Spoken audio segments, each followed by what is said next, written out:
Good evening, friends, and welcome to the first United Methodist Church Women in Ministry Forum, sponsored by the FUMC Board of Church and Society.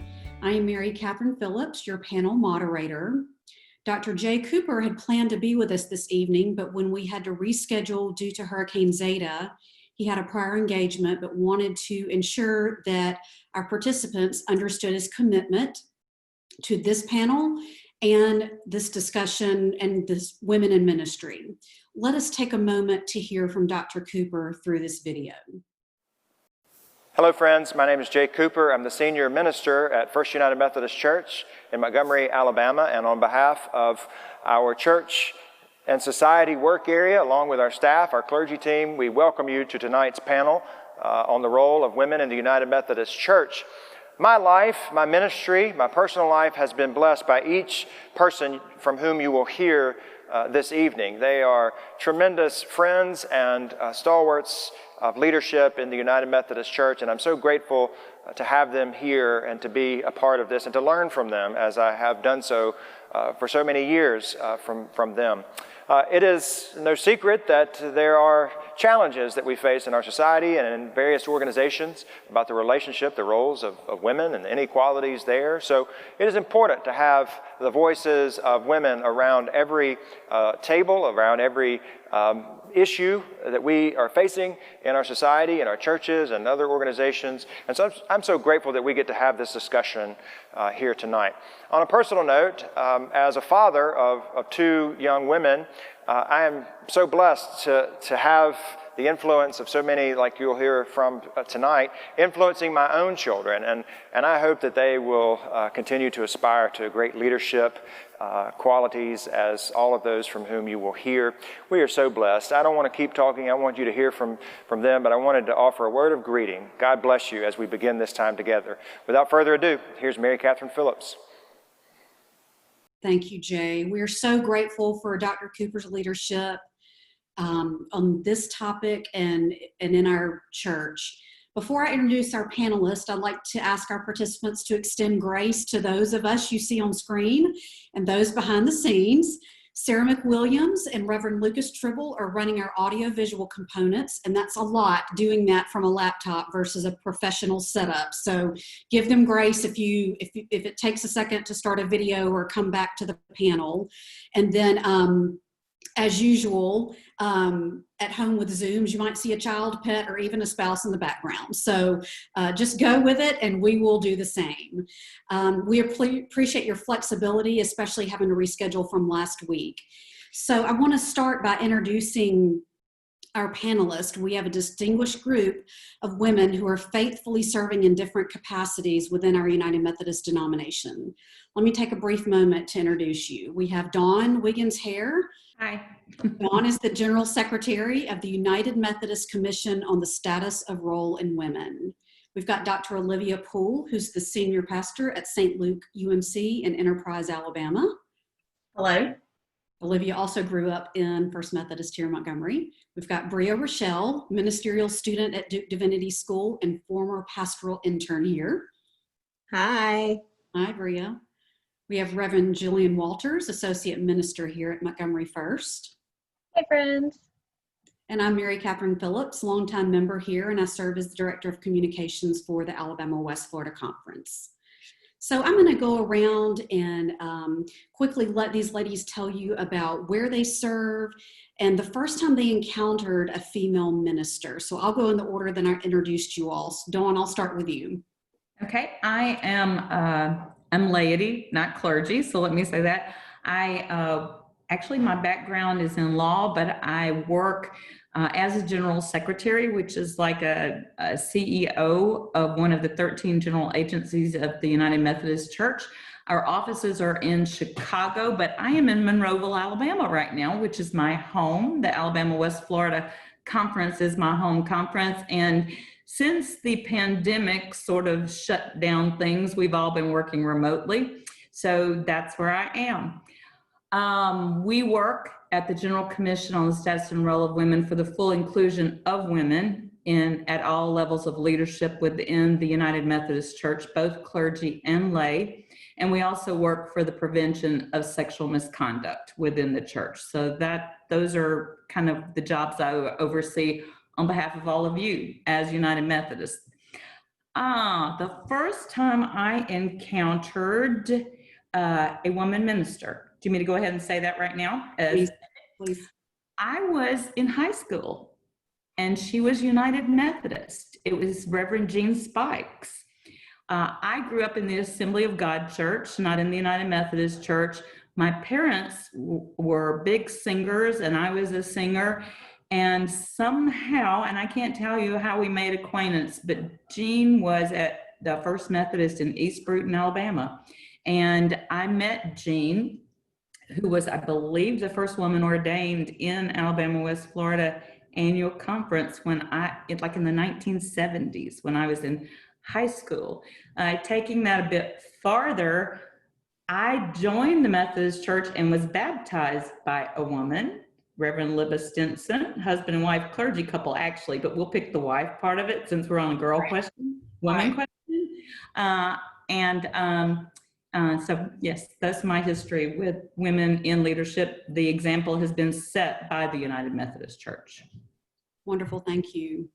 Olivia, tell us about where you're serving and the first time you encountered a female minister. Absolutely. My name is Olivia Fool. I'm the pastor at St. Luke United Methodist Church in Enterprise. And like Mary Catherine said, I grew up at First Methodist Church in Montgomery. That's the congregation that raised me and that helped me form and shape my call to ministry. And I'm so very grateful for First Methodist. I want to share two examples. I guess since Dawn did, I can too. And I also want to say that so much of our work, so much of what I do and what Jillian does and what Bria will do is because of the work of Dawn's agency. And so I'm so grateful for that body. But my the first pastor that was ever, or ordained person who was ever appointed and served my home church, First Methodist, was Alicia Glaze. But she served, and the role of the deacon is so very important to us, but she served as a deacon, and she was a Christian educator, and many of you remember Alicia and Ed. Ed is, I feel like our life has come full circle now because Ed is my district superintendent and Alicia a dear friend. But she was really the first woman I remember knowing that she was ordained. But I was young and I'm not sure I understood exactly what ordination was. And I knew that there was a difference in the role that she had as a deacon and the role that the other clergy on our staff had as elders. Alicia didn't really participate. She participated some in worship, but not weekly. And so the first time I remember really seeing an elder participate in worship was also at First Methodist, and it was Robin Wilson. And I was in high school or junior high. And for me, that was a very transformational experience. My mother and I always sat in the balcony of First Methodist. And I have a very vivid memory, and it probably wasn't her first Sunday, but it was the first time it dawned on me that a woman was leading worship, of watching Robin Wilson walk down that center aisle at First Methodist wearing a robe and stole. And thinking, not necessarily being called to ministry, but thinking, oh, that's something that I can do too. And so that's my first experience with two wonderful clergy women. Different experiences, but I'm so grateful for both of them and the way they have formed and shaped my call to ministry. Thank you, Olivia. Bria, tell us about what you're doing at the moment and your first encounter with female minister leadership. Yes, so I am currently at Duke Divinity School, finishing up my last fall semester, and it feels pretty surreal.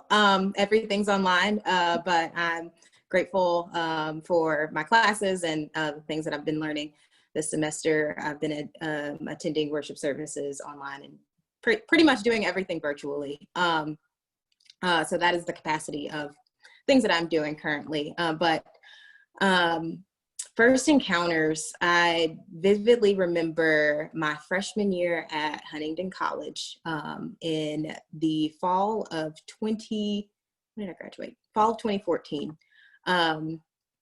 Reverend Lisa Uboa coming to do a sermon series, a Black female pastor in the North Carolina Conference.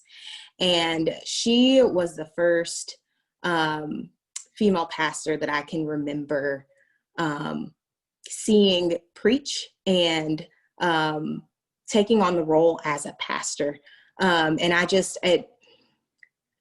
remember just her spirit and just being around her. She is an incredible and dynamic human being. But just kind of seeing her and being in awe and kind of realizing like, wow, Black women can be preachers and pastors and ministers, because that was not something that I had been familiar with. And then with my time at FUMC, being under the care of Reverend Jillian Walters, and just seeing how incredibly kind and impactful she was for me as a minister, and not being the typical pastor or preacher that I had encountered, really shaping my ideas about who could be ministers and how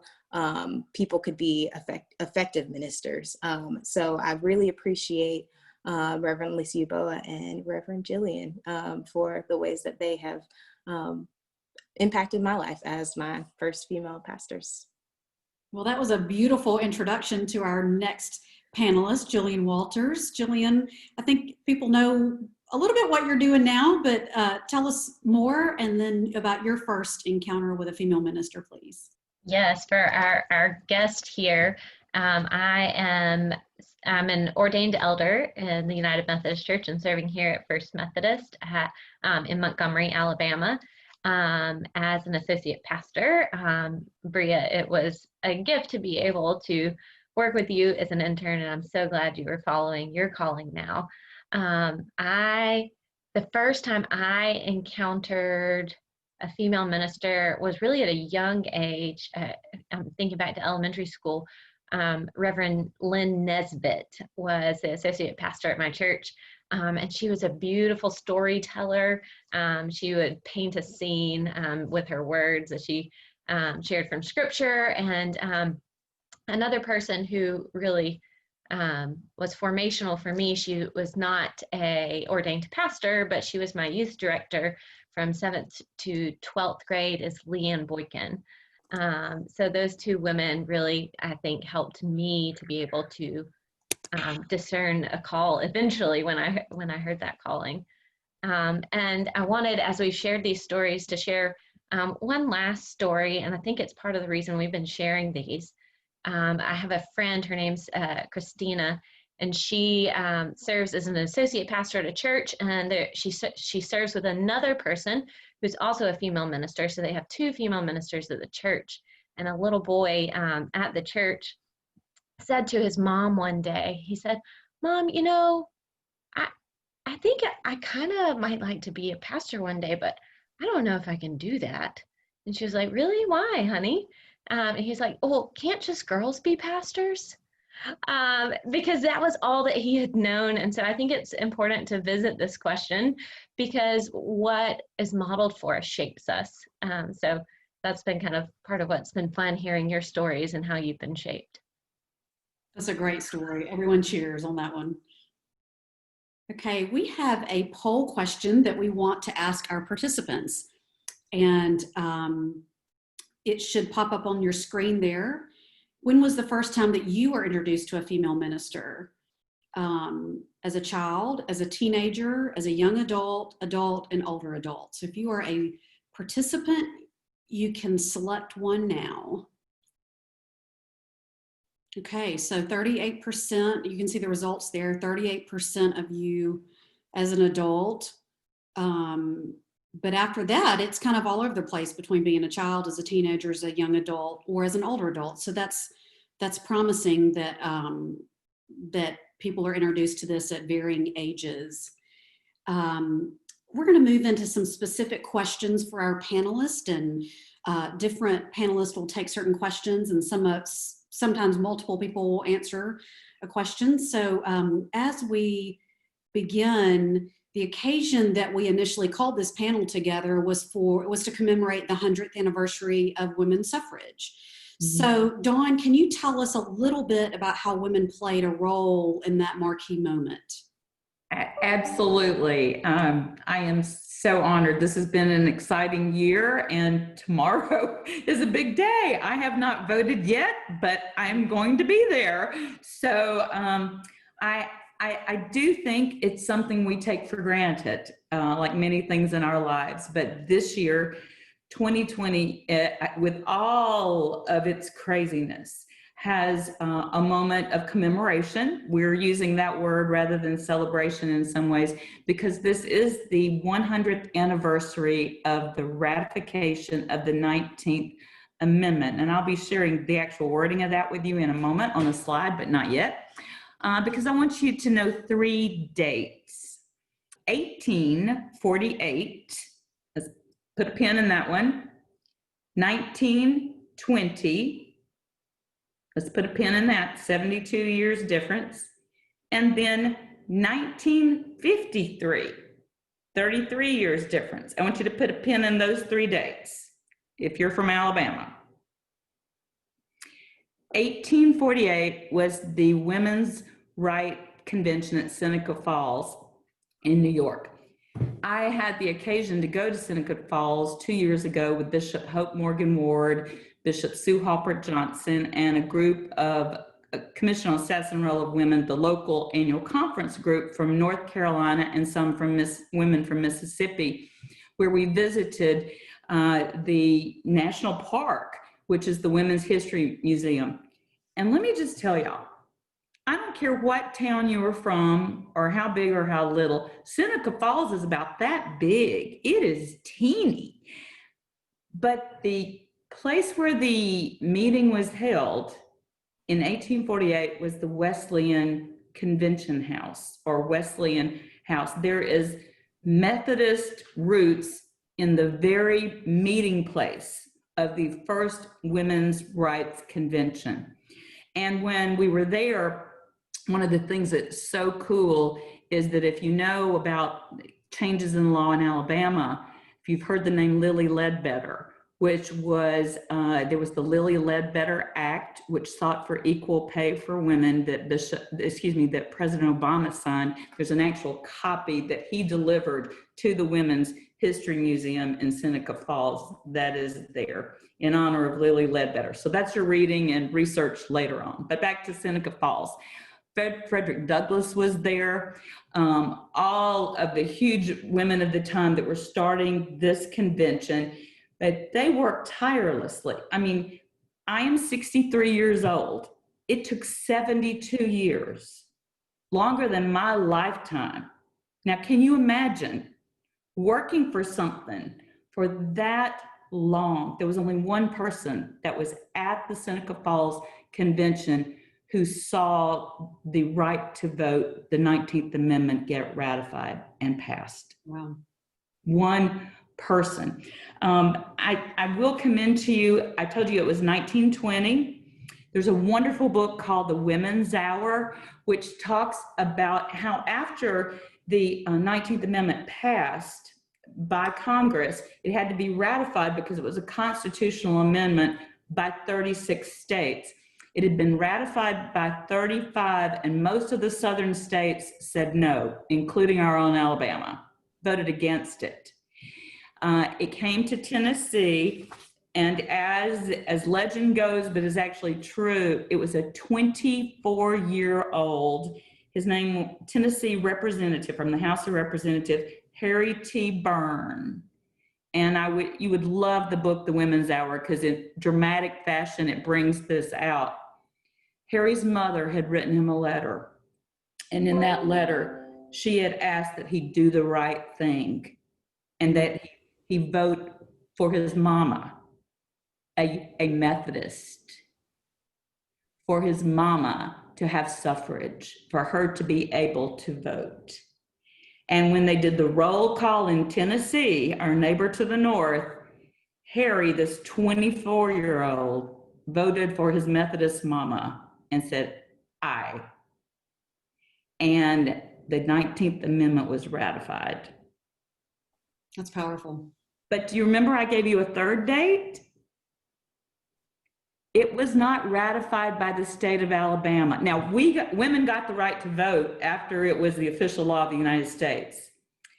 But the state of Alabama legislature did not formally ratify it, the 19th Amendment, until 1953. Just saying. So I could go on and on. I do want you to, there's some wonderful articles. We have a video. Bishop Hope Morgan Ward did a sermon for us as part of our women's summit a couple of weeks ago on more detailed history. There's some wonderful stories, and my partner Bria is going to share some too of the stories and the pitfalls, because it wasn't perfect. White women got the right to vote with the 19th Amendment, and that's why we are commemorating this, not celebrating. And there's the history to go on. So I will turn it, well, can I just show 2 slides really quick? I don't want to take too much time. This is the actual language of the 19th Amendment. The right of citizens of the United States to vote shall not be denied or abridged by the United States or any state on account of sex. This map is from 1920, and I know it's too small for most of you to look at, but you can tell the South was the area that was the holdouts. All of the darker areas that are dark and black, those are the ones that held out for women not to have the right to vote. That's where the votes came last. I just want to show you this. This is a sculpture that was just unveiled in Central Park. If you're familiar with Women's Equality Pay Day, it's the day during the year that occurs that at that point, a woman has to work that much longer than a man to have equal pay. And it's in August for women as a rule. So in August of this year, this statue was unveiled in Central Park of Sojourner Truth. You may remember Sojourner Truth was originally a slave and for a while was a Methodist. And Elizabeth Cady Stanton, who is said to have been one of the best writers ever and forged all of the wonderful speeches to win the votes over and to galvanize the women who were in part of that movement. And Susan B. Anthony, who is also on our dollar, a silver dollar, she was the great speaker that Susan B. Anthony was said to deliver the lightning bolts that Elizabeth Cady Stanton forged. So this was a truly, we all got to take a trip and go to New York and see Seneca Falls and then go on to Central Park when this pandemic's over. So thank you. That sounds definitely like something to look forward to. Bria, as Dawn said, we're being very intentional about using the word commemorate and not celebrate. Talk about the ongoing struggle for suffrage that women, especially women of color, had and have even after the 19th Amendment passed, if you will. Right.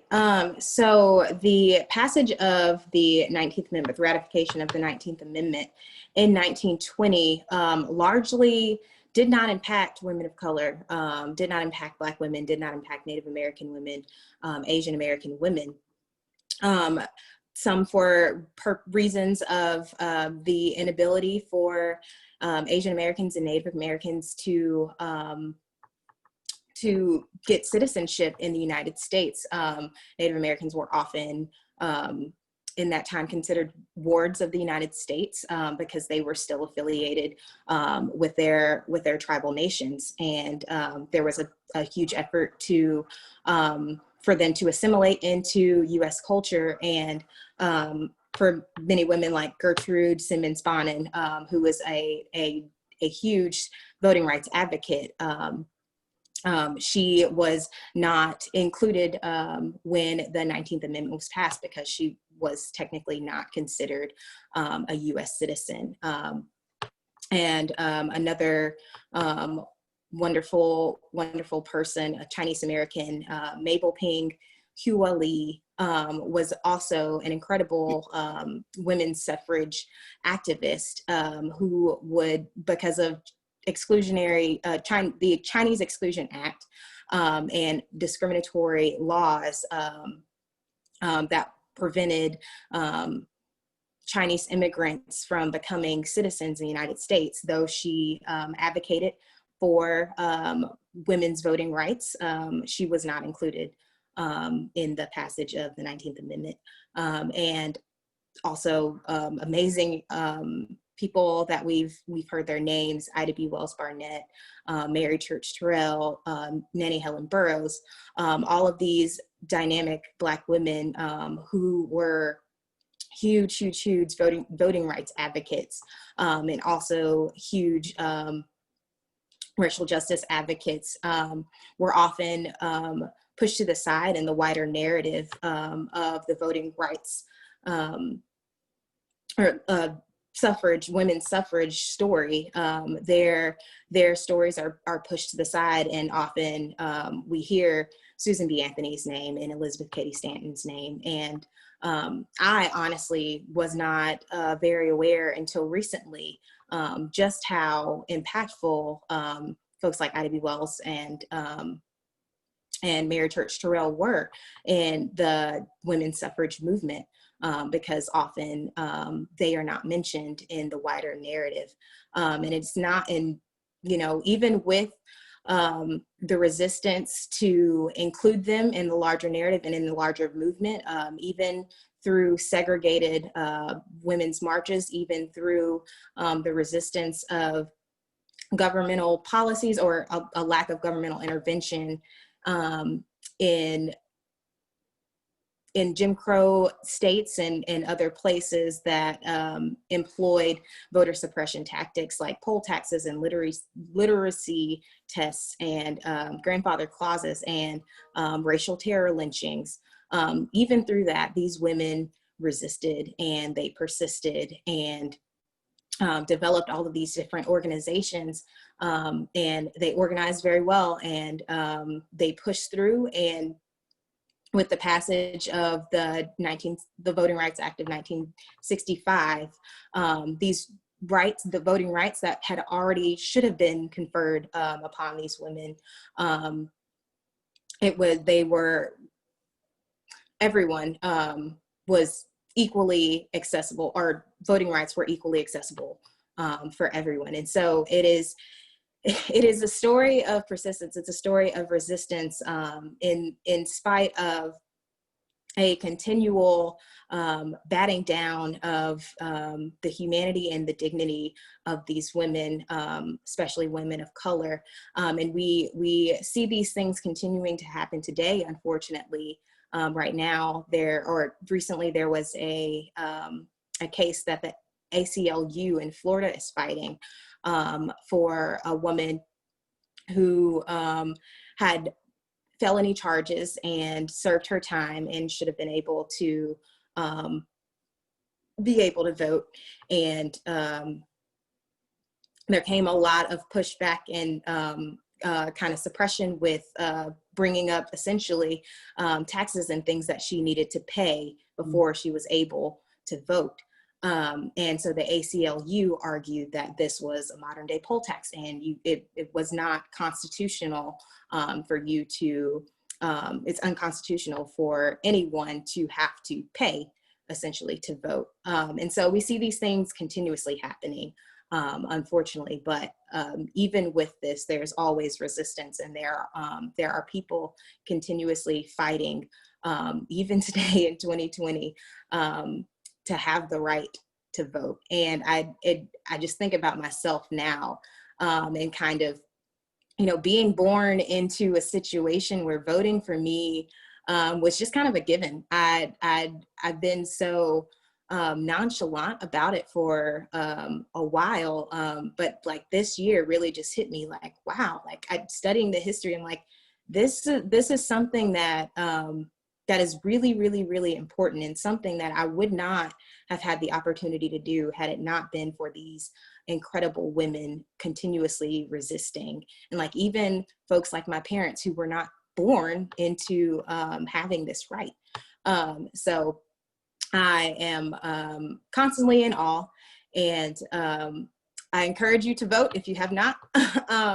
You know, we see these same forms of resistance, and we see women rising up, even within the United Methodist Church, and all of the issues and the things that we've come across in our history. And Dawn can actually give a brief story about our first African-American female bishop, if you want to turn it over to her.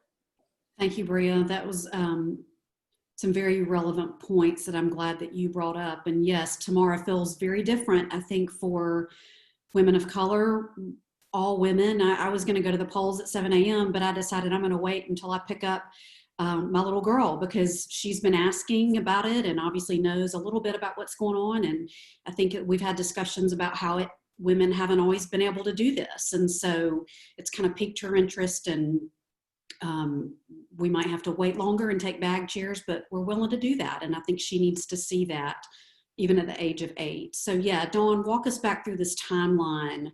Sure. And, you know, and it is, I mean, we just forget that, and with so much processing this year, I mean, my standard comment when there were protests is like, protests are good. Protests are American. Protests are how we speak. Women would not have the right to vote without protest. You know, women were beaten. Women were force fed. They were put in jail. I mean, it was not pretty to get the right to vote. It was hard. And it is something we have to cherish, and we have an obligation to do, because we can, you know, we all get that way. We all think, but it is different. It feels, there's a definite a feeling of exercising and empowering our rights. So yeah, I will share a little bit of the United Methodist history with the inclusion of women also. And we have a slide that, if you can help, Jillian actually prepared this, but I want to share it with you. This is just a little summary. In 1920, the Book of Discipline, which is, you know, our official law book, sort of as we call it in the Methodist Church, Right. It officially extended local preachers' licenses to women. In 1924, there was local ordination, but it wasn't until 1956, we're back in the 50s again, y'all, that women received full clergy rights. Now, I'm going to put a little asterisk right here, because women at one time in certain parts of Methodism had full clergy rights, but they lost them. There was a merger. If you read the front of your Book of Discipline, where there is a history, we were compromised, folks. Women clergy were compromised, and that the ordination of women was seen as something that could be given away so that you could have a merger for folks to be happy and everybody to get along. That was seen as something that was expendable. So I just want you to know, in 1956 is when everything came back, and there was a vote at General Conference, that's where it occurred, for women to have full clergy rights. The first woman who was elected a bishop in the United Methodist Church was Marjorie Swank Matthews. We have 2 books that I would also commend to you. One are the stories of the women bishops, and there's the second one, there's a part 2 that we just put out at the General Commission with United Methodist Publishing House last year. One of the stories that we learned is that Bishop Matthews never ate a meal other than in her room by herself when she was on the Council of Bishops. Even though she was the first, they didn't know how to deal with a woman in their midst. So she was sort of ostracized. She was lonely. She held her own, but it was a lonely place to be, even though she broke that glass ceiling. The first African-American woman to be elected bishop was Bishop Leontine Kelly. Now, here's the story Bria was referring to. Bishop Kelly was actually from the southeastern jurisdiction, which is our jurisdiction. We're part of the southern states that are in that jurisdiction. And Bishop Kelly was a candidate for bishop within the southeastern jurisdiction. But we had never elected a woman, had never elected an African-American woman. There was I hope I'm still with y'all.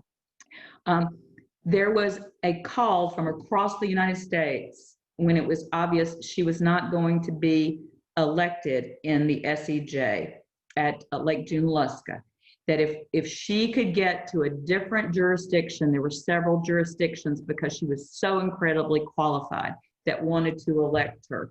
And she went to the Western jurisdiction, and that's where she was elected. But here's the part of the story I want you to know. It was men and women in the southeastern jurisdiction that took up a collection, little pennies, dollars. Bishop Kammerer says she wrote a bad check to put into the offering plate to get Leontine Kelly there. So even though an African-American woman could not be elected here, amongst us, there were people fighting for rights that helped to send her to where she could be elected and served an honorable time as bishop. The first woman elected in our neck of the woods was Bishop Charlene Kammerer. She was elected out of Florida, and she served in Virginia and the Western North Carolina annual conferences, and the first African-American woman to be elected in the SEJ was Sharma Lewis. She was out of the Atlanta area, out of North Georgia, and she was assigned and is presently serving in the Virginia annual conference. So that's the end of that slide. Thank you. So those are some of the leadership positions within the United Methodist Church and within our little neck of the woods. I will say 2016 was a historic year. 4 African-American women were elected as bishop for the first time. That was Bishop Latrell Easterling, who is assigned to the Baltimore, Washington, Bishop Cynthia Moore Kikoy, who is in Western Pennsylvania, Bishop Sharma Lewis, that I just mentioned to you, and Bishop Tracy Smith Malone, who spoke at our annual conference last year and is the president for the General Commission on the Status and Role of Women. So just a little FYI there. Thank you, Dawn. That was very helpful. And Bria, thank you for walking us through some of those names that we might not be familiar with. I appreciate you recognizing them and honoring them in that way. We're going to shift now from a little bit of history into theology, which always can get very interesting. Jillian and Olivia are going to talk more about this. So Jillian's going to kick us off. Tell us about your theological understanding of women in ministry, because we certainly can hear some crazy things on this topic. Yes, yeah. So to answer Mary Catherine's question, I am going to speak to it in 2 parts. The first, negative portrayals that ways that scripture are read negatively, and how we can speak to that when we hear that, and then some positive portrayals in scripture.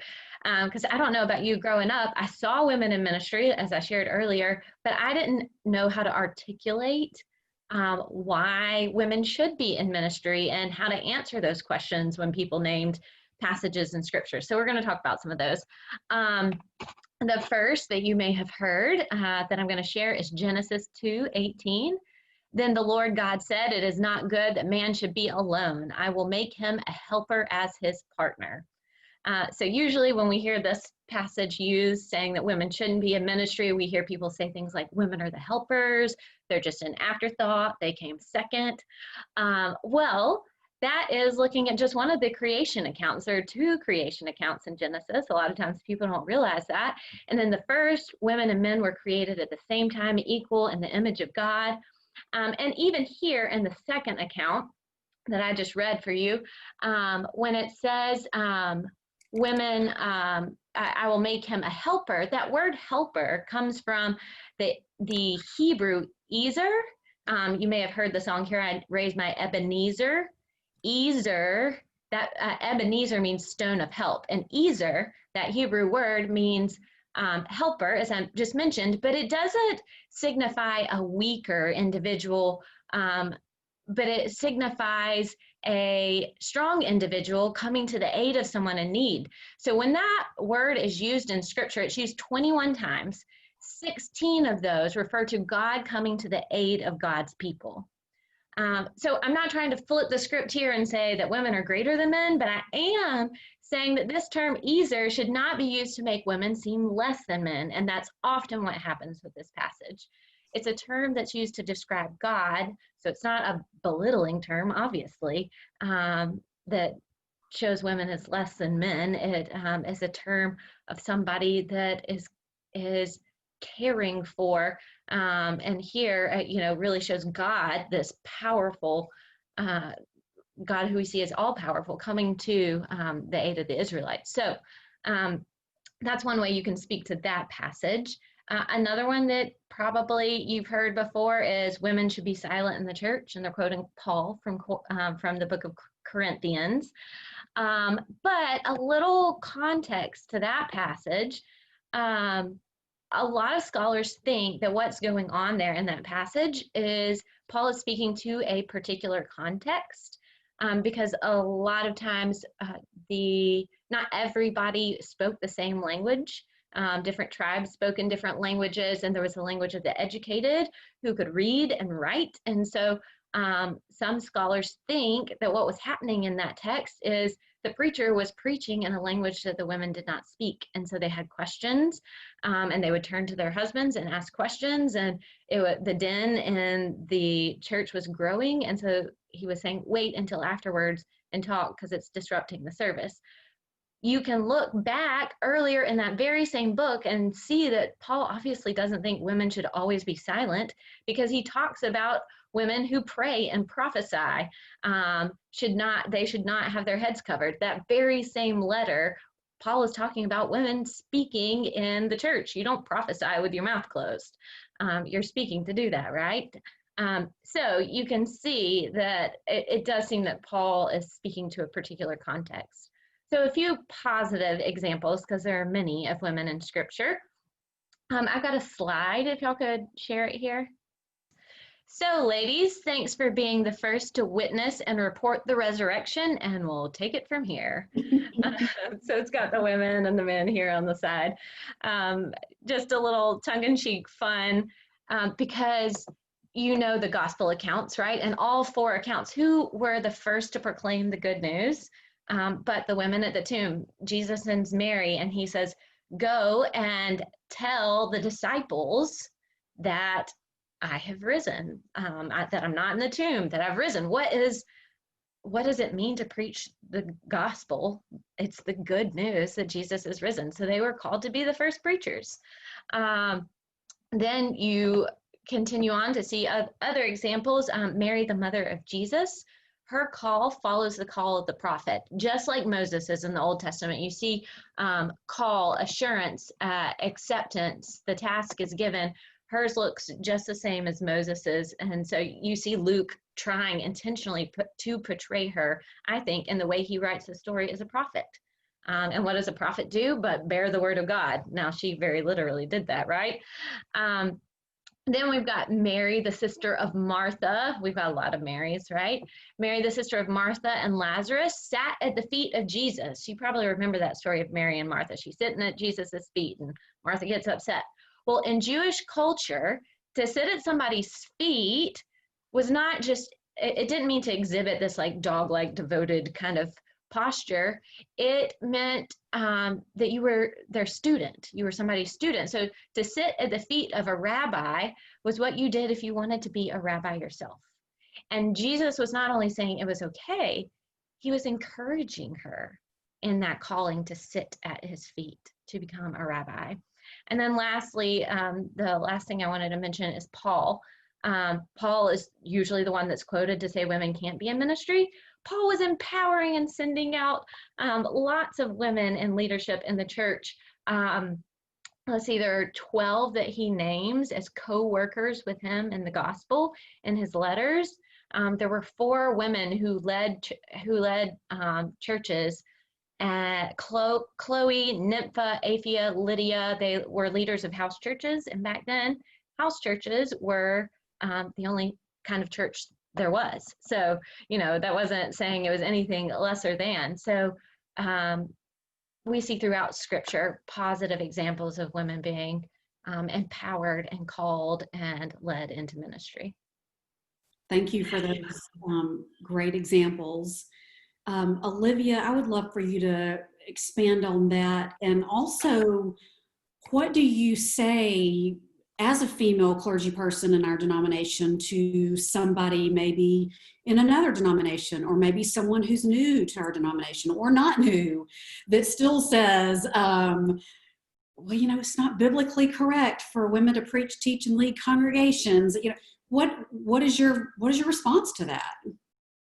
So I'm in my third appointment, serving as an ordained elder, and always respectfully asked, but in every appointment I've gone to, people are just curious.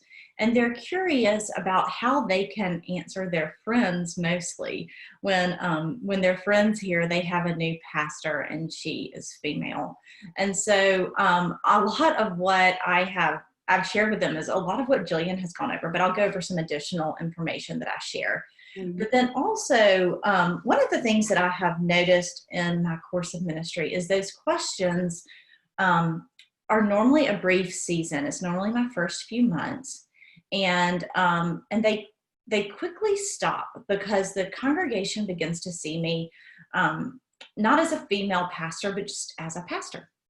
The second that you baptize a child or hold someone's hand when they're sick, or grieve with a family, or rejoice in a celebration, you become the pastor of the congregation. And it's not your first sermon normally, it's the pastoral acts that are so important to this calling that really solidify that for people.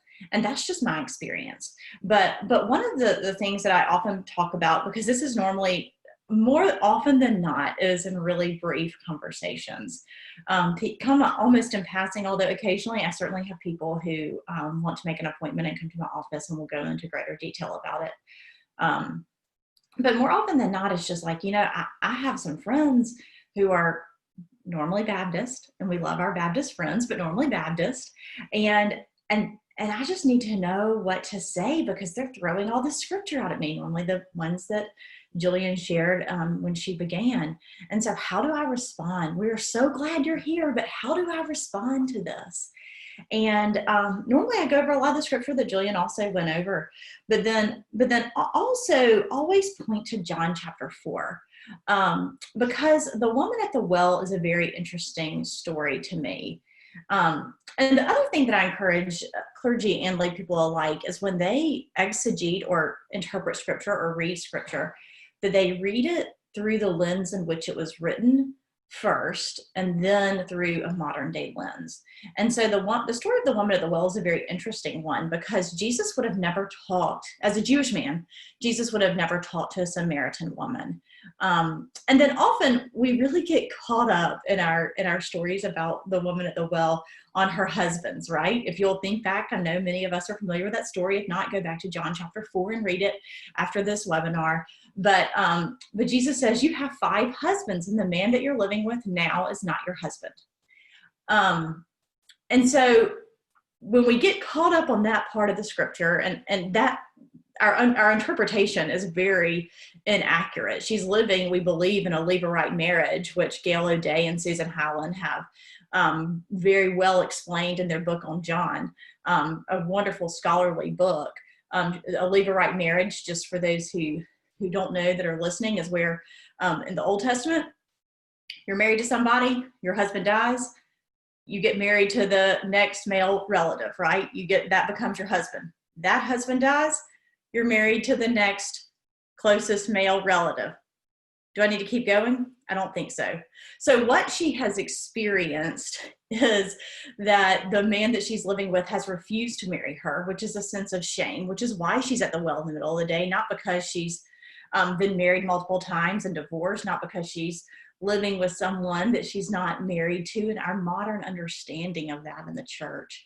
When we focus on that part of the scripture, we fail to look at the end of the text.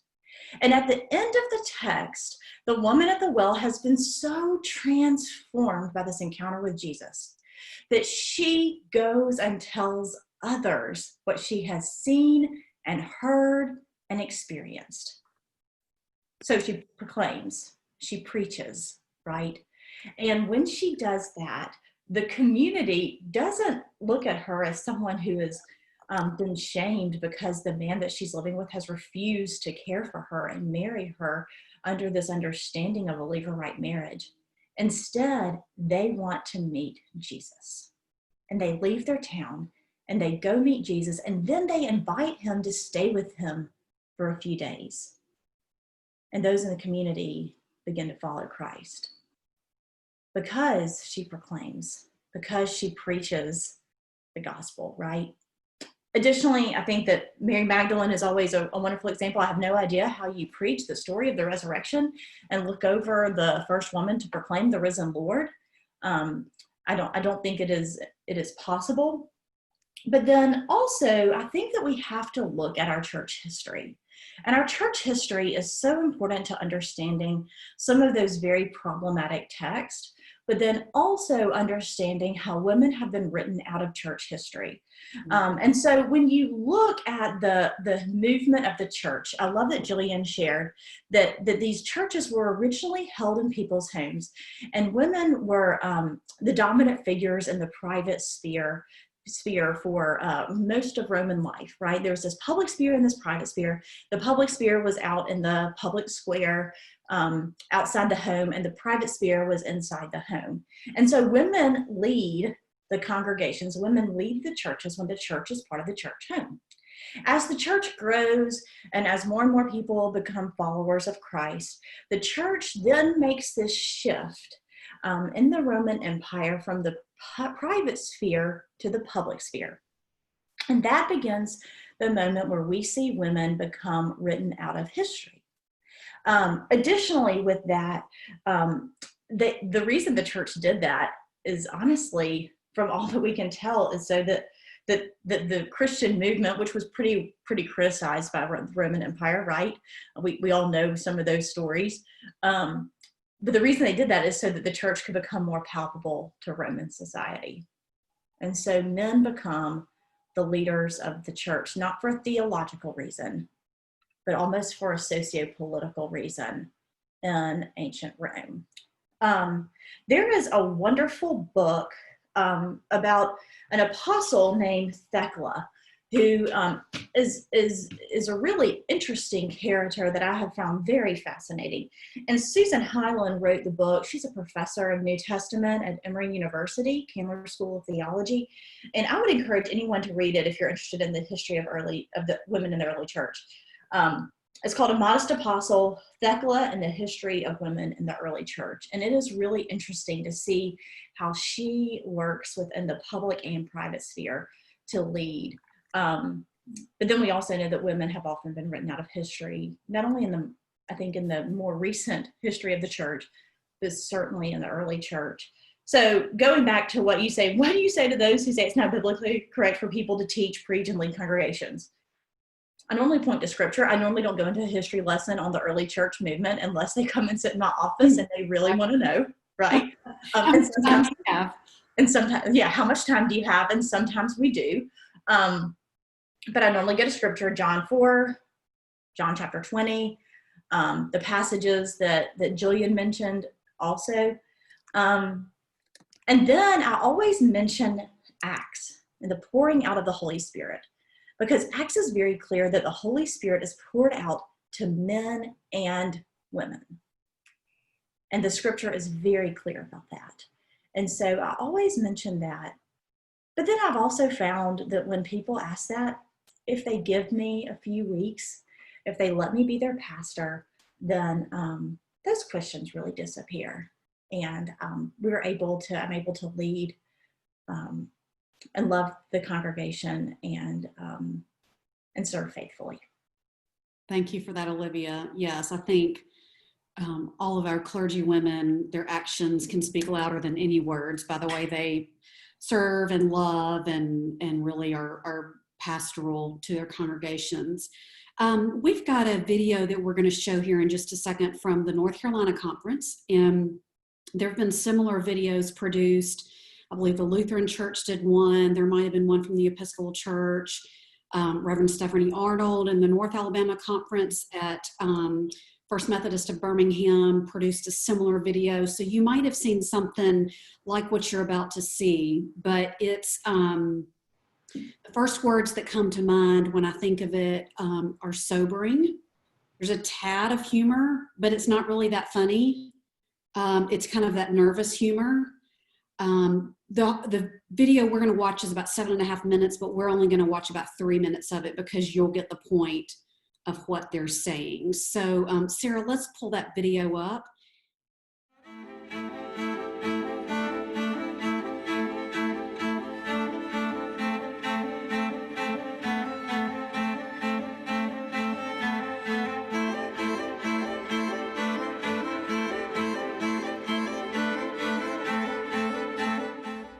Hi, honey. How's my girlfriend? I can't concentrate on your sermon because you're so pretty. You do a really good job, but I think Scripture is more meaningful if read with a male voice. We told the district superintendent we already took our turn at accepting a woman pastor, and now it is someone else's turn. This is our little girl preacher. You are looking fat. Don't you think that dress is a little too short? Women shouldn't wear pants. So let me get this straight. We don't want to see her legs, but she shouldn't wear pants. That's a great double bind you got going on there. I guess you should wear the Amish dresses all the way to the floor. We knew we were in trouble with the conference, so we figured the worst they could send us was a black female liberal lesbian Yankee. At least you're not all that. Wow. You're going to hell, you know. God does not permit women to preach. It's in the Bible. Along with stoning your sons if they disobey, that's also in the Bible. I disobeyed that. My son's grateful. Well, you don't pray as well as the former pastor, but you sure are prettier. I keep No. I keep picturing you naked under your robe. Really? That one's really wrong. During Holy Communion, it's hard for me to concentrate when you say, "This is my body given for you." I think about your body, not Jesus's body.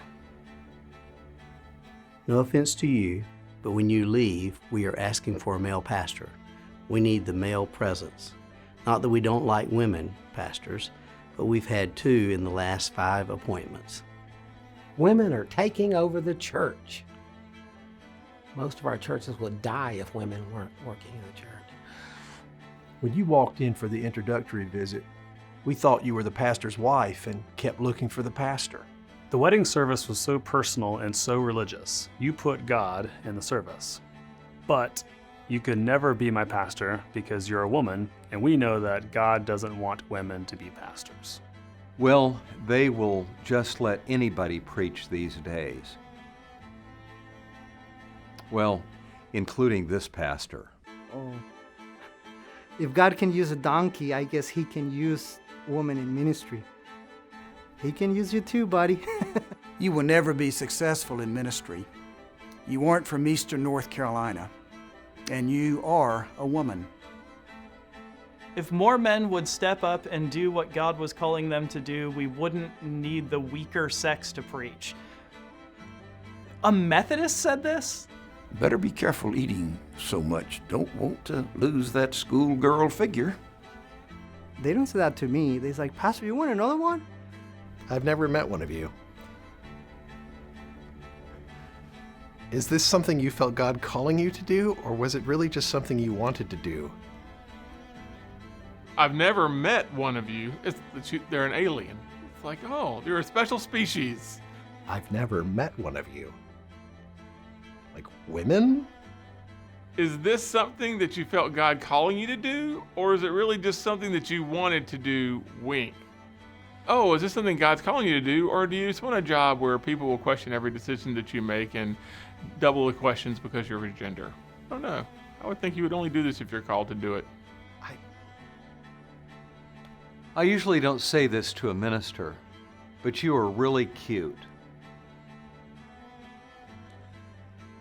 If it's usually not said to a minister, it's best not to say it at all. It's pretty powerful. If you haven't seen that, I wish I could see your facial expression, because it's overwhelming. And I was watching these ladies, and it's part just, you have to laugh so you don't cry, and it's part just unbelievable. So I'm grateful to the North Carolina conference. I'm friends with the two gentlemen who put this together, and I think it says a lot about what people think about female ministers, sadly. I'm going to open it up to our group here, and I'm keeping track of time, so stay with us. Do any of you have stories that are similar to this? And I know that you don't, some of you want to be very careful in the appointments that you served, but do you have any stories? Or Dawn, are you aware of stories similar to this in other places? I'll share a story from this weekend. Y'all share stories, because I can fill in the gaps, but yes. I bet. I know Dawn can. I'll share a story from this weekend, but it doesn't deal with a congregation member. Again, it deals with people in the community. I was at my son is 3 years old, and we did toddler soccer this year. And so just imagine what that's like. And we were at a toddler soccer end of season party. And, it was Sunday afternoon, and I was there with my son, and we have some church members who were there too. And I think they were just like kind of astounded that this conversation was happening. But someone asked, well, what brought you to town? We live in Fort Rucker. It's only a military community. So many people assume that we're military. And I said, well, actually, my husband and I are both clergy, and he serves Elba United Methodist, and I serve St. Luke. And they said, they asked where it was, and they knew where it was. And they said, now, women as pastors is new, isn't it? Is that a new thing that the Methodists are doing? I'm not the first female pastor in Enterprise. Actually, Tanya Elmore was the first female pastor at First Methodist in Enterprise. And also First Methodist Enterprise had female associate pastors before as well. And I said, no, actually women have been granted ordination since 1956. And so it's not new. And they were just astounded. And then they had a few other questions. None, again, it was mostly questions about like, well, I don't understand how that's possible. I don't understand what that looks like. But it's just, it was a question. Like, they couldn't believe that I was doing this. When I heard the video say, I've never met one of you before, I kind of felt like the woman was saying, I don't know if I've ever met one of you before. I don't know what to do with this. And it was an interesting conversation. Thank you for that. Anyone else on that topic? I will say briefly, I was having, it's always really interesting sharing that I am in divinity school, because I have to usually, explain, I'm working towards ordination in the United Methodist Church. And I remember a conversation with someone that I had this past year, who in the conversation, was just talking about, working towards ministry and having been a pastoral intern, and just having an incredible experience, and being super grateful that I felt called to the work. And the one question that you could tell was burning in their mind was, so as a woman, do you get called pastor, or is there another name for what you do? And I just said, yeah, no, I will be a pastor. So, it's one of those things, Thank you. I was asked that not too long ago by a community person, like, do they call you pastor? And I said, no, they just call me Olivia, but if it's formal, they call me doctor. Good one. Check. They're taking notes on that one. Yeah, help us just real briefly. I'm sure you've got a couple of. Well, and a couple years ago, I had a bishop actually tell me, and it wasn't in Alabama, West Florida, because usually when I tell stories, someone will stop me and say, please don't tell this story about us. This was not in Alabama, West Florida, but there was a pastor, and he was sick. I mean, had to be hospitalized, and he'd already written his sermon out, and his wife, who was a lay person, was going to deliver it for him. And I'll tell you where it was, in Kentucky. And the bishop told me this story about that she just went in that morning to just read his sermon for him, so there would be someone, and the entire congregation stood up and turned their backs to her and announced they would not hear the word of God from their pulpit by a woman. And I asked this particular bishop, I said, what did you do? And he said, I told them they would not be getting another appointment. And I'm like, all right, well, that will do. But I will tell you, on any given year, I've been in this job for 8 years. It's not unusual for one of our own district superintendents to call and say, Dawn, what should I say? I've got a church saying they don't want a woman in our own right here. I will also, just on one final note, and I could tell you lots of war stories, but I won't. But the bottom line is that we still pay women clergy 83 cents on the dollar to our male clergy. And we've got to do better in terms of equality. Even where we are having successful appointments, we have to treat women as the professionals they are in those positions and make sure that we're paying them equitably too. So I will stop on that. Thank you, Dawn. Just a quick reminder, if anyone has questions for our panelists, you can enter that in the Q&A, and we've got Lucas Tribble is moderating that, and we'll take a few questions at the end if we have time. Jillian, how do you feel like women in ministry are judged differently? Yeah, so I was actually thinking back to when I was serving at one of my field ed placements up in North Carolina, when I was at seminary at Duke. And there was a transition, a female minister had to step down, and a male minister came in mid-time through my time in that appointment. And she was well received in the church and was an excellent leader. But I remember hearing comments where they would compare me to him, her to him, and talking about like how his voice just sounded like a preacher's voice. And, you know, like that desire to have me speak in a lower tone and I get part of it, like like being able to hear well, but there's just like, I think sometimes in terms of different expectations, people think that you should fit a mold and look like what a male minister looks like. And so that is the normative for them. And that is what they sometimes can judge you based on. I will say, you know, that I have, and I've shared this with these ladies here, felt very supported. And I'm glad that I have not had a lot of the experiences that I've heard my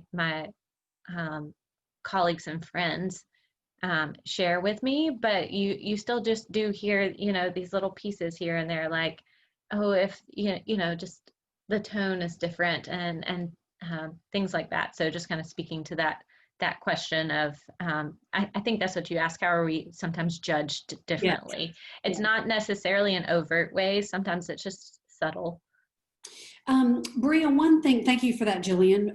Bria, one thing that we've learned as we make progress is that we cannot take that progress for granted. And we talked a little bit about that, especially being on the eve of a really huge election day tomorrow. Mm-hmm. How do you believe that we can continue to move forward and do better? Yeah, so I think the first thing is unlearning the myths that are told about ourselves and the myths that we tell ourselves about other people. I think this nation right now is in a huge space of, and we have an opportunity to kind of go back and review our narratives, review the narratives of our country. We have the time and the space an opportunity to review the narratives of our conference and of our United Methodist Church, and to really kind of investigate what myths lie there, and how those myths have harmed not only us as ministers, but us as just children of God, and how those myths have distorted who we are as children of God and who we identify ourselves as. So unlearning those myths, reclaiming the powerful heritage of all of the different histories, regardless of our identities, like my identity as a Black woman.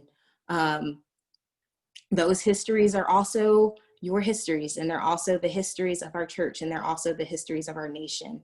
And taking down that divide and understanding that these stories permeate all of our lives and not just some. So unlearning that, reclaiming that, and knowing the stories of the people that came before us, and using those stories to really think about what we want our future, what we want ourselves to be able to be a part of later on. I think for me, it has been so important to really kind of ground who I am, first as a Christian, as a woman, as a Black woman, and to let that be a part of my narrative, and not to be ashamed for that to be a part of my narrative, but to say that this is extremely important to who I am, and I want it to be extremely important to who you are and who you see me as too, in the best ways. So yeah, I think claiming that, asserting that, and valuing that, and not seeing that as something that has to be divisive. Thank you for that. Jillian, I'm going to let you talk a little bit about the role of a layperson. We actually had a specific question that said, other than having a woman minister, how can churches be sure that they are engaging lay women in ways that demonstrate women in leadership roles? And I think in addition to that, what can a layperson do around this topic to make an impact?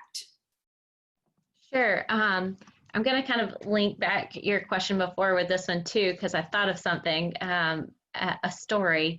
So oftentimes people, when they would see me in a suit and say, "Wow, Jillian, you're very dressed up today."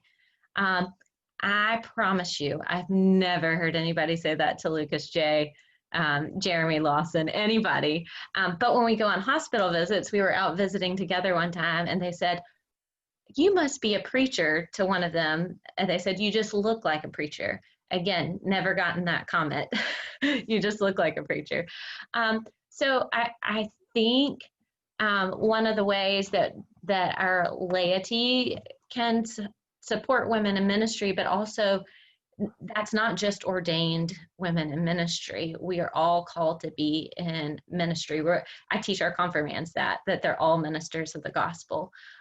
So I think by doing, when the pastor calls you and asks you to serve in a role that is traditionally a male role, like maybe being an usher, say yes.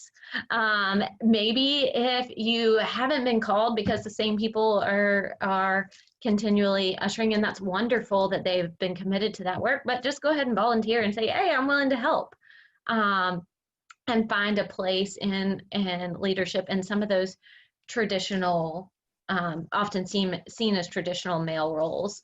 Our church is committed to, and I really appreciate this about the way First Methodist functions and works is that, we balance if our financial, if the chair of finances is a male one year, it'll be a female the next year and vice versa. So we are very intentional in balancing the leadership. And so again, when people call and ask you to serve in those roles, just being willing to step up and do it makes a huge difference. And then another thing I think is being willing to not say that the pastor has to be the only person to have those conversations that Olivia was talking about, but feeling empowered to have those conversations yourself. So that's why that's part of why we're here having this discussion. And I think we're going to compile, we've been throwing out different resources for you tonight. We're going to compile those and share those with you, but just taking the time to study those scriptures so that you feel comfortable talking about them with friends who are genuinely interested and, ready to have that conversation with you. Thank you for that. We have 3 questions related to the gender pay gap. So that obviously struck a chord with you all, and it is. It's sobering to hear that. Olivia, can you take a few moments to talk about what the conference is doing to eliminate the gender pay gap? And then somebody asked about, is there still a wage gap within the UMC in regards to gender? I would quickly be able to answer and say yes. And then somebody commented they were astonished to hear the 83 cents to the dollar compared to male ministers. So Olivia, can you talk a little bit about what the conference is doing, or even the SEJ or denomination on that topic? So not too long ago, there was a study that was released, I think, by Dawn's agency, along with a few other groups, about women in large membership churches. And I think that putting women in larger churches, which normally have a higher salary, is probably the easiest way to change that. And so just some statistics about Alabama, West Florida. This came from our most recent statistics we had from the annual conference. We have 335 male elders. I'm just looking at elders because those are the pastors who can be appointed by a cabinet, by a bishop. We have 335 male elders. We have 58 women elders. And we have 4 African American female elders out of that number. Currently, we have 5 of the 50 largest membership churches are served by women. So out of the 50 largest membership churches in our annual conference, only 5 of those are served by women as senior or solo pastors. Additionally, 2 other churches are served by women as co-senior pastors along with their husband. So we could say 7. Reverend Sarah Shaver is serving the largest, is the woman serving the largest membership church. It is not the largest church in our annual conference. She's just the woman serving the largest church at Gulf Shores United Methodist Church. And so I think a tangible way for that to change is for women to become senior and solo pastors of larger membership churches. I am personally, I will say this, 10 years ago when I came into the annual conference in 2009, there was not a single woman serving a large membership church as a senior or solo pastor. So that was 11 years ago. I believe, if I'm not correct, and I know Dawn can help me if I'm incorrect on this, Robin Wilson and Jeff Wilson were the first co-senior pastors of Aldersgate, which would have placed a woman at a large membership church. Libba and Judd served Monroeville. Libba and Judd Stinson served Monroeville, and they may have been in that category at the time. I'm not sure those statistical numbers. But in 10 years, we've made so much progress, right? In 10 years, we've made a great deal of progress. Really, in 3 years, we've made a great deal of progress. Because in the past 3 years, we've had Sheila Bates appointed to Cokesbury and Pensacola, Sarah Shaver appointed to Gulf Shores, and Amy Persons appointed to Point Washington. And so those really changed, I think, the dynamic of our annual conference. But I think there's still a lot of work to be done. So for those for those, in my opinion, right, this is just my opinion, and Dawn may have another suggestion, but for my opinion, you can't ask a small membership church to raise the salary of a pastor because they're a woman to change this pay gap, right? Because they normally can't afford it. But as an annual conference, we can be really intentional about placing women as well as men, but qualified women in positions where they can be intentional about serving, and as a result, often the salary is larger. The other thing I want to mention is how grateful I am to be in Alabama, West Florida, because I think often the Southern annual conferences get a really bad reputation for the way that women are treated, and that has not been my experience here. I am so grateful for Bishop David Graves. He has done more for women in Alabama, West Florida than any bishop before him. Even though Bishop Goodpastor was the first bishop to appoint a woman to the cabinet. He appointed Reba Wiley. And in case anyone's interested, we were the last annual conference in the United States to have a female district superintendent. And that's when Bishop Goodpastor was here, and I was in high school at the time. And so kind of also going with the idea of like, what are you excited about in the future? I'm excited about serving here because opportunities are continuing to be opened to women for leadership positions, both in our annual conference, in conference leadership, and then also as pastors of large membership churches. I do want to point out, though, that does not say that even if you're serving a small membership church, that ministry is not valid, because pastors need to serve small membership churches, and those are so very important. So much of our mission is accomplished in small membership churches, making disciples of Jesus Christ for the transformation of the world. But the question was, how do we make that pay gap a little more equitable? And in my opinion, that's how you do it. Dawn may have another suggestion. Thank you, Olivia. I'm going to move us on to one final question. And Olivia, you answered. So the other three get about 15 seconds to quickly answer this before we have our final poll question. And the question is, what are you most excited for about women in ministry? Bria. Honestly, I'm excited to inspire other folks like me who were inspired by seeing their first woman in ministry and continuing that cycle, and just having folks be encouraged that, yes, they can preach the gospel and they are validated in that call. That is a very real call that they can answer. So yeah, I'm excited about continuing the trend. Thank you. Dawn, 15 seconds. I know that's tough. I know for me that's hard. I'm going to take it up a notch, and that is I'm excited for women in ministry because they lead to women bishops.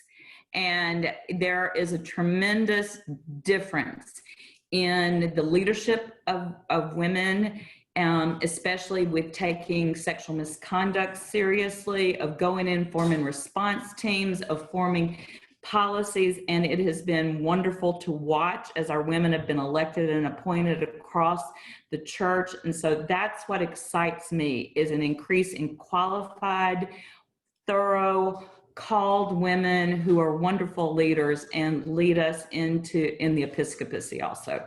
And yeah, that excites me. Thank you. Jillian, 15 seconds. Yes, I do get excited by just seeing the women that I've gotten to work with in the intern program, like Bria, Kristen Curtis Wright, Sarah Jones Leonard, just that are out doing wonderful things in ministry, and that are hearing a call. There is no shortage of great leadership from young women in the church. So that's exciting.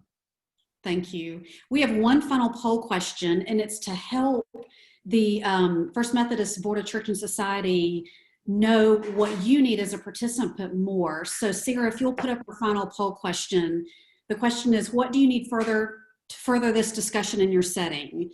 More conversations like this, a small group Bible study material on the subject, individual reading material, talking points for those who are not comfortable, with women in ministry or other, we would need to know what other is to help you. But if you'll take this question and answer it for us quickly.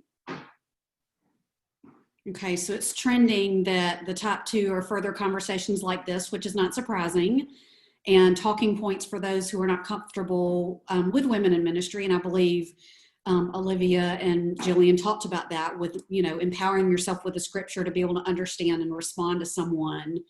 And then third, being small group Bible study materials. So thank you, Sarah, for showing that. It's been an honor to be with each of you, and we want to honor your time. And our appreciation goes to Dawn and Jillian and Olivia and Bria and Sarah and Lucas for running the tech behind the scenes so beautifully, and for the Board of Church and Society for their extensive planning and organization of this meaningful event.